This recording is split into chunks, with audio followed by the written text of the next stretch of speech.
ओम नमः शिवाय। शत्रुनाशक वशीकरण विधि। ऐसे शत्रु जो आपको बहुत ही ज़्यादा परेशान कर रहे हैं, आपके सभी कार्य में कोई ना कोई रुकावट, कोई ना कोई उलझन पैदा करते रहते हैं, ऐसे शत्रुओं का नाश करने के लिए बहुत ही पावरफुल वशीकरण विधि। इस वशीकरण विधि से आप अपने उस शत्रु को जो आपके कार्य में बाधा उत्पन्न कर रहा है, आपके सभी कार्य में रुकावट बन रहा है, तो ऐसे शत्रु को आप बहुत ही आसानी से खुद से उस शत्रु को दूर कर सकते हैं। वो शत्रु आपको कभी भी परेशान नहीं करेगा, कभी भी आपके किसी भी कार्य में रुकावट नहीं पैदा करेगा। जो भी आप कार्य करेंगे वो कार्य आपका बहुत ही आसानी से बिना किसी रुकावट के बहुत ही जल्द पूर्ण होगा। ये विधि इतनी कारगर है कि यदि इस विधि का आप एक बार अपनी पूर्ण सच्ची श्रद्धा से इस विधि का प्रयोग करते हैं तो वो शत्रु जो आपको परेशान कर रहा था, या तो वो आपसे बहुत ही दूर चला जाएगा, या वो आपके पास रहते हुए भी आपको कभी परेशान नहीं करेगा।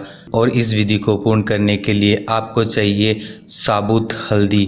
ये हल्दी आपको आपके घर के नज़दीक जो भी परचून की दुकान हो वहाँ से ये साबुत हल्दी बहुत ही आसानी से मिल जाती है।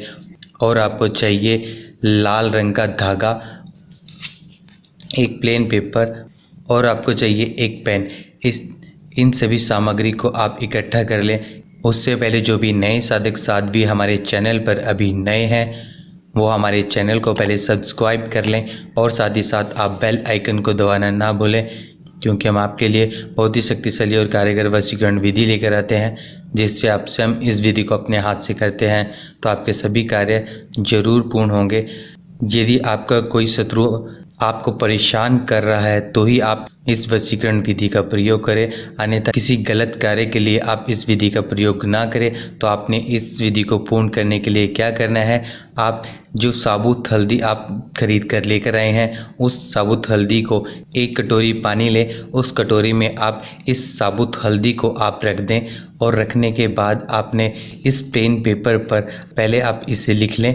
इस तरह से लिखने के बाद आप इसे अपने राइट हैंड में पकड़ें, और जिस कटोरी में आपने साबुत हल्दी रखी है उस कटोरी पर आप अपना लेफ्ट हैंड रख लें। और रखने के बाद आपने इस मंत्र का 16 बार जाप करना है। 16 बार जाप करने के बाद आप इस साबुत हल्दी को आप पानी से निकाल कर अपने घर में किसी ऐसे सुरक्षित स्थान पर रख दे जहाँ पर इसको कोई हाथ ना लगाए। जब तक ये अच्छे से सूख नहीं जाती तब तक आपने इसका प्रयोग नहीं करना है।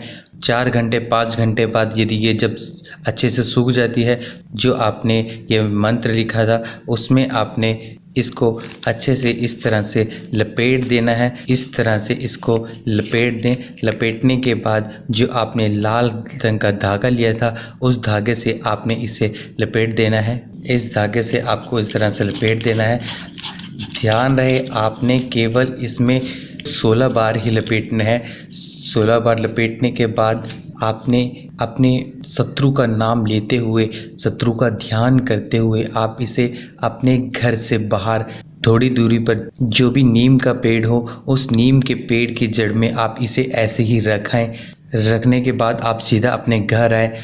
जैसे ही एक दिन पूरा होगा, एक दिन पूरा होते ही वो शत्रु जो आपको परेशान कर रहा था, जो आपके कार्य में रुकावट पैदा कर रहा था या रुकावट बन रहा था, तो वो शत्रु आपसे इतना दूर चला जाएगा कि वो कभी आपके बारे में सोचेगा भी नहीं। वो आपको बिल्कुल ही भूल जाएगा। आप उसके दिलो दिमाग से आपके नाम या आपकी जो छवि थी वो बिल्कुल ही साफ हो जाएगी। वो बिल्कुल भी आपको याद नहीं कर पाएगा। और सभी साधक साध्वी इस विधि का किसी भी गलत कार्य के लिए प्रयोग ना करें। सभी साधक साध्वी इस विधि को जितना हो सके ज़्यादा से ज़्यादा शेयर करें। यदि आप किसी भी समस्या के बारे में जानकारी लेना चाहते हैं तो आप नीचे दिए हुए नंबर को व्हाट्सएप पे ऐड करें और अपनी समस्या को व्हाट्सएप मैसेज में छोड़ दें। ओम नमः शिवाय।